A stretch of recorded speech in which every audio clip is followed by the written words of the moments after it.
What actually defines a masculine man?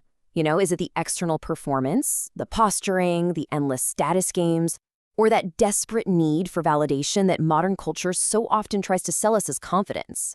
Or is it something much, much deeper? In this explainer, we're totally stripping away all that modern noise. We're going to look at an ancient framework, one that actually argues all that external performance isn't masculinity at all. In fact, it's the exact opposite. It's the absence of it. So how do we actually achieve complete self-mastery? Well, we're going to break down the ancient world's ultimate blueprint for character, freedom, and discipline to construct what's known as the architecture of internal sovereignty. Here is our roadmap for this explainer. First, the illusion of external power. Second, choosing response over animal reaction. Third, the strategy of hardship. Fourth, choosing purpose over passion. Fifth, discipline as true freedom. And finally, the power of solitude. Let's jump right into Section 1, the illusion of external power. Now, this framework completely redefines what power actually is, because attaching your self-worth to things outside your control, whether that's your reputation, your social media likes, or your boss's opinion, the source argues that's actually just weakness dressed up as ambition. Think about it for a second.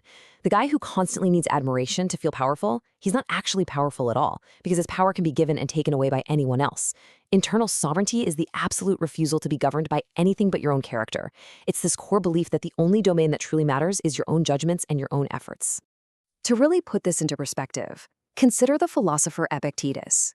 This guy was literally a slave. He owned absolutely nothing, had zero status, and had zero power over his physical circumstances. And yet, historically speaking, he was one of the freest men who ever lived. Why? Because he completely conquered his internal world. The takeaway here is pretty blunt.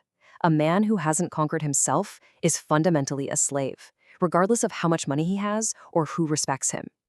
Moving right along to Section 2, response over animal reaction. So sovereignty isn't just theory, it's built through unglamorous daily practice, especially when you're under extreme pressure. Basically, human behavior splits into two distinct categories. Reaction is animal. It's untrained, it's immediate, it's lashing out the exact second someone disrespects you. Response, on the other hand, is calculated. It's what happens when you've trained your mind to see things clearly under pressure. It's feeling the emotion, sure, but completely refusing to be governed by it. A true response is driven entirely by principle, not impulse. Just look at the historical heavyweights. Miyamoto Musashi fought 60 duels to the death without a single loss. And he didn't win just because he had raw talent. He won because his principles were so deeply practiced that his responses operated entirely below conscious thought. Or take Emperor Marcus Aurelius. He literally ruled the known world, constantly surrounded by pressure, politics, and absolute chaos. But instead of reacting to it all, he retreated in private every single day to train his mind to remain patient and principled. The most powerful man in the world actively trained his responses. That really tells you something. Okay, Section 3, the strategy of hardship. Now, this framework treats difficulty in a really unique way.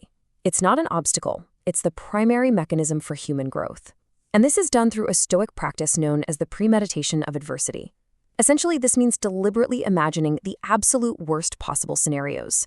And no, the goal here isn't to make you anxious. It's entirely about preparation. Ask yourself, right now, if you lost your job, your status, and all your comfort tomorrow, exactly how would you respond? Most people just cross their fingers, hope the worst never comes, and then absolutely collapse when it does. But the philosophically grounded man, he's ready, because he's already faced the worst in his own mind. Julius Caesar is a perfect illustration of this. Before every major military campaign, he didn't just blindly hope for victory. No way. He mapped out every conceivable way his plans could fail. He didn't ignore the possibility of failure. He processed that fear well in advance, so that when the time came, only decisive action remained. Hardship isn't something you pretend won't happen. It's something you prepare for so thoroughly that you're essentially already standing on the other side of it. That brings us to Section 4, purpose over passion. Modern culture absolutely loves to tell us to follow our passion, right? Well, this framework strongly disagrees. It argues that following your passion leaves you completely at the mercy of your emotions. Passion fluctuates with your mood, your energy levels, whatever is happening externally. It's essentially emotional weather. Purpose, though, is a constant, decided direction. The man with genuine purpose puts in the work when he doesn't feel like it.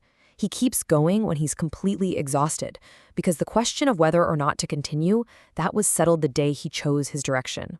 And Alexander the Great is kind of the ultimate historical example of this total unconditional commitment.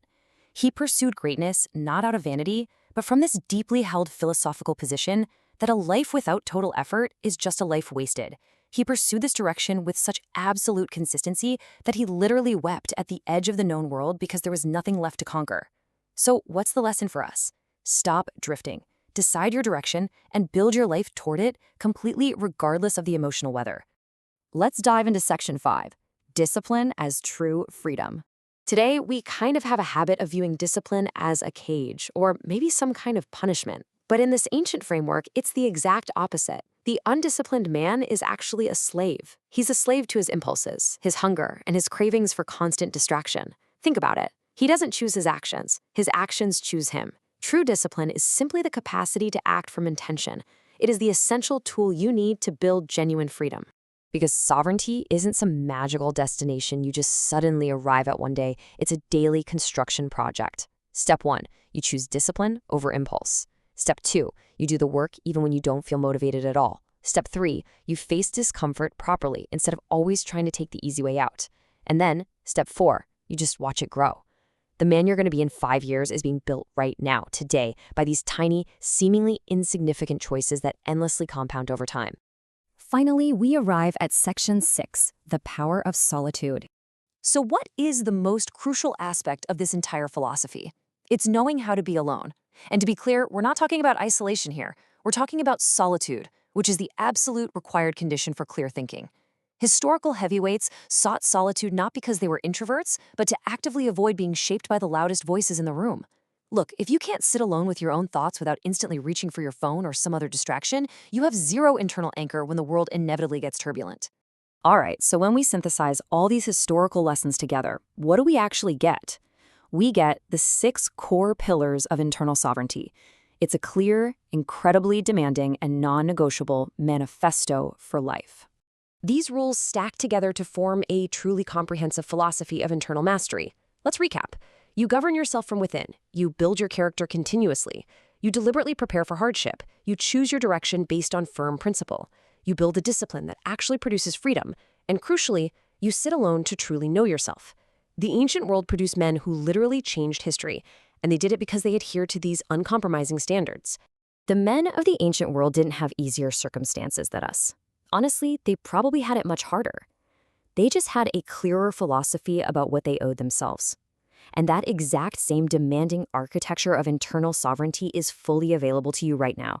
So the only question left to ask yourself is, are you willing to pay the cost of your comfort to actually build it?